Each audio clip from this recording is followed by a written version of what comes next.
Here are some of the things that make service marketing stand out. Intangible. The most important thing about service marketing is that it sells imaginary things. One can't see, touch, taste, or smell these gifts. This is what sets services apart from things you can touch. Customers can't touch, look at, or try out services before buying them, but after they use them, they can see how well they work. Perishable. Services are perishable, which means that once they are used, they are gone. We can store some of the physical things we buy in use, but we can't store the things that aren't physical, so they don't have any store value.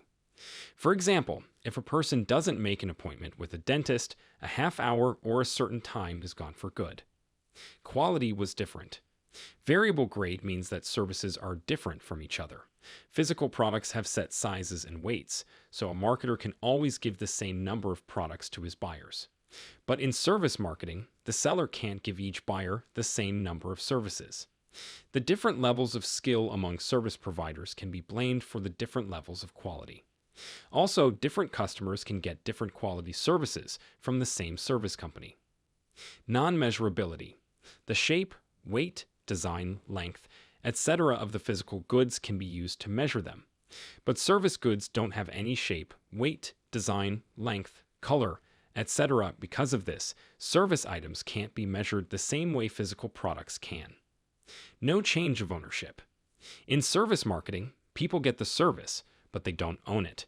When selling an object, the ownership can be transferred, but this is not possible when selling a service.